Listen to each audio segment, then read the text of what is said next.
Henri-Pierre Mallet, bonjour. Bonjour. Alors vendredi, c'est la journée mondiale du don du sang ou des donneurs de sang.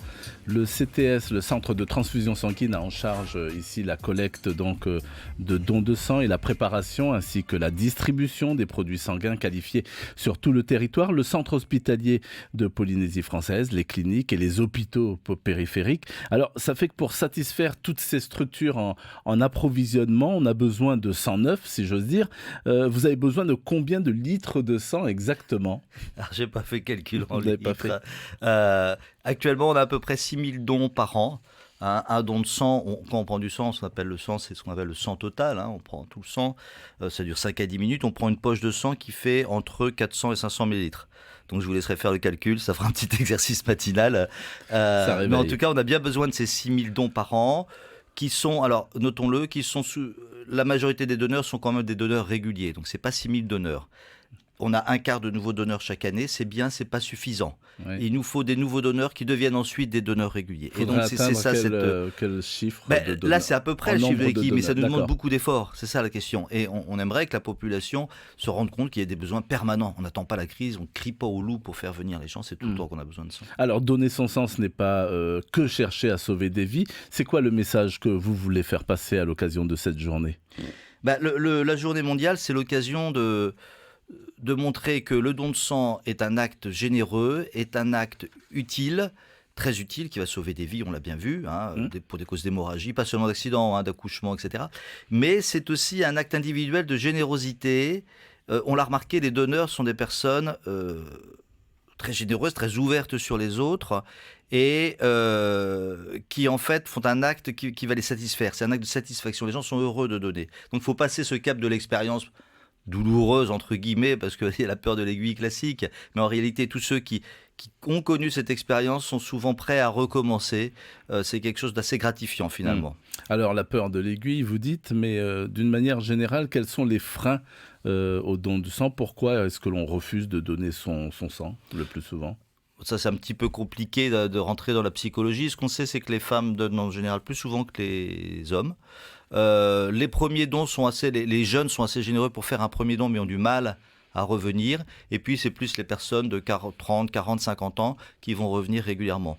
Donc, on sait aussi que ce sont peut-être les personnes les plus impliquées dans la vie sociale, qui ont une expérience de la solidarité ou d'association, qui sont plus attirées, si je peux dire, par le don de sang. Mais en réalité, c'est une question de connaissance et tout le monde peut devenir un donneur régulier et presque amoureux du don de sang. Et ici, en particulier en Polynésie, grâce à la bonne humeur et la gentillesse des gens, on peut vraiment créer cette ambiance d'accueil et de générosité, ce qu'on fait au centre de transfusion sanguine et puis dans toutes les collectes mobiles où on essaye d'accueillir le mieux possible les personnes.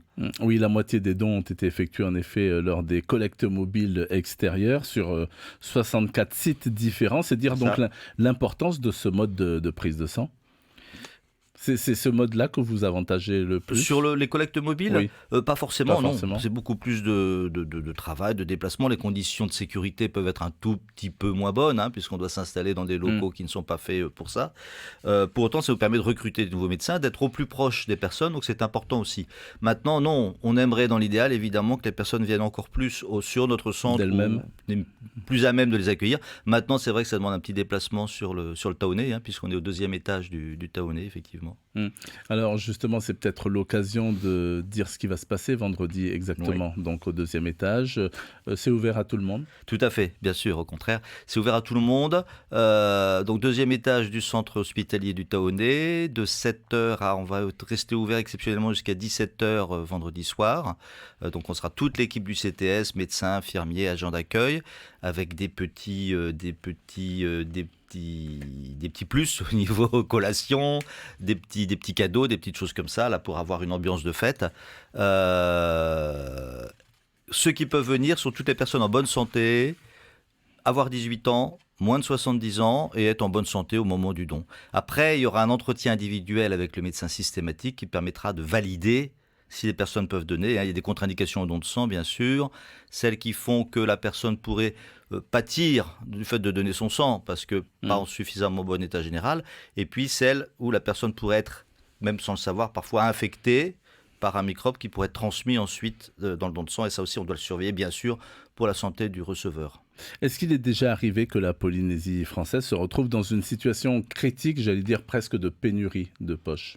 Alors, à ma connaissance, et dans les dernières années, si je puis dire, non, il n'y a jamais eu de rupture. Il y a eu des situations d'inquiétude importantes. Tout le problème du centre de transfusion sanguine, c'est de maintenir un stock minimum, hein. Les produits se périment. Il peut y avoir une consommation brutale de sang à un moment donné, soit par accident, soit simplement par une conjonction de malades à un moment donné. Et il faut avoir le stock suffisant pour soigner ces malades, en particulier pendant un week-end, par exemple, où on ne peut pas collecter de nouveau sang. Donc tout notre problème est justement d'anticiper, d'arriver à garder ce stock. D'où nos efforts permanents pour appeler les gens à donner et d'avoir ce flux tendu, hein, sachant que les produits peuvent se périmer. Globule rouge, c'est un mois. Les plaquettes, c'est une semaine. Le placement au congelant, ça peut être un an. Alors, dans ces cas-là, donc, lorsqu'il y a rupture, comme vous dites, comment vous faites? Vous faites appel à nos voisins calédoniens, wallisiens? Non. On ne peut compter que sur nous-mêmes. Alors aussi, c'est une spécificité de la Polynésie, hein. Nous sommes totalement autonomes et indépendants en matière de don de sang. Nous travaillons en lien avec l'établissement français du sang en termes de références techniques, mais on est totalement indépendant. On ne peut pas faire appel à eux pour des raisons tout à fait logistiques. On ne peut pas faire venir du sang de France, c'est extrêmement compliqué. En plus, en passant au-dessus des États-Unis, c'est assez compliqué. Très ponctuellement, on peut faire appel sur des sangs rares, par exemple à la Nouvelle-Zélande, ça peut arriver, mais c'est très ponctuel. Mais en réalité, il faut compter uniquement sur nous-mêmes, d'où, encore une fois, cette nécessité d'avoir des donneurs réguliers sur qui on puisse compter. Et en cas d'effectivement de menace de rupture, on va faire des appels à la population, soit par les médias, soit par SMS. Maintenant, on a moyen de rappeler nos donneurs réguliers. Et effectivement, à ce moment-là, on sollicite les donneurs. De quel type de groupe sanguin est-ce qu'on en a le plus besoin sur le territoire? Alors, c'est universel, hein, c'est le cas de le dire. Le groupe donneur universel, c'est le groupe O. Hein. En Polynésie, il y a une répartition un petit peu différente d'autres pays. C'est le groupe A qui est majoritaire. Donc on a besoin de beaucoup de groupe A pour donner au A. Mais l'intérêt du groupe O, c'est qu'il peut donner à tout le monde. Donc en pratique, c'est souvent le O dont on a le plus besoin. Vous pensez, vous, fort de votre expérience, que l'importance de donner son sang, c'est quelque chose de bien compris ici? Une fois qu'on l'a expliqué, oui. Le problème, c'est que ce n'est pas assez connu. On n'a pas justement, c'est l'occasion, on n'a pas assez de relais médiatiques. On voit certains pays, encore une fois, ou en France ou ailleurs, où il y a des campagnes qui sont faites sur le don de sang. Nous, on n'a pas ces moyens-là, on ne fait pas de campagne. Je pense que le don de sang n'est pas assez connu. Et ça, c'est vraiment un frein. Une fois qu'on prend le temps de l'expliquer, les gens comprennent et sont tout à fait satisfaits. Mais on a un effort de communication à faire, c'est certain. Alors, grâce au don de sang anonyme et sécurisé, de millions de personnes, des milliers de vies sont sauvées chaque jour, mais la possibilité de recevoir une transfusion de sang, qu'elle soit sécurisée ou non, alors varie énormément d'un pays à l'autre. Les besoins de 18% de la population mondiale monopolisent 60% de l'offre mondiale, ce qui laisse 82% restants donc, de la population sans couverture satisfaisante. Cette inégalité, elle existe, c'est quelque chose dont les gens ont conscience, en dehors bien sûr du territoire? Sans doute pas. Je pense que les pays riches, entre guillemets, ou en tout cas le système de soins est performant.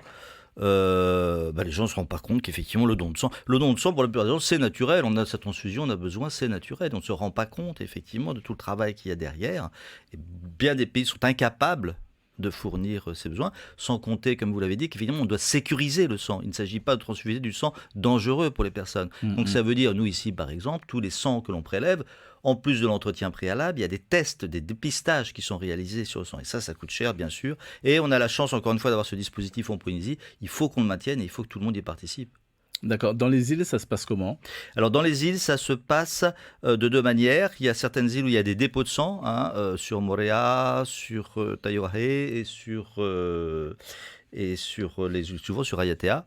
Donc il y a des dépôts de sang en avance, ça leur fait un stock de sécurité. Et puis les îles où il n'y en a pas en général, on l'envoie en urgence. C'est lié en général à des opérations de SAMU, de SMUR, donc d'évacuation sanitaire, et donc il va partir avec du sang qu'on leur donnera en stock. Mais ça peut être une source d'inquiétude. Il y a eu des cas rares où effectivement on a manqué de sang sur des sites éloignés. Alors on réfléchit à cette question, on va peut-être mettre en place des dispositifs pour rendre disponible du sang sur place à travers des donneurs volontaires identifiés qui pourrait donner de façon extemporanée en cas de besoin. Ça, c'est une source c'est un avenir peut-être proche. Voilà. Merci beaucoup, docteur Henri-Pierre Mallet. Un dernier mot, si je peux me permettre, parce qu'ils vont Allez-y. m'en vouloir sinon. Il y a une association des donneurs de sang qui a été réactivée il y a maintenant 1 an, qui est très très importante. Ce sont des donneurs ou des anciens donneurs qui se mobilisent pour nous aider, c'était justement sur la communication, l'accueil des donneurs, viennent avec nous sur les collectes de sang. Et donc tout le monde est invité également à rejoindre cette association. On peut nous aider là-dessus. Donc il peut les contacter éventuellement sur la page Facebook.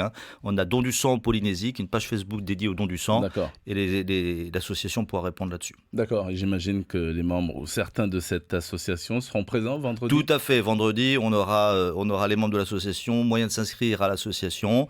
On aura sans doute la participation de People. Je vous laisse la surprise. On aura des gens qui viendront nous visiter, qui sont aussi des gens qui supportent le don du sang. Et donc ça sera la fête. Très bien. Eh bien, écoutez, rendez-vous est pris donc de 7h à 17h au 2e étage donc du Taonnet. Merci beaucoup, docteur Henri-Pierre Mallet, d'avoir accepté notre invitation. Je rappelle que vous êtes responsable des collectes de sang au Centre de transfusion sanguine de Polynésie française. Merci.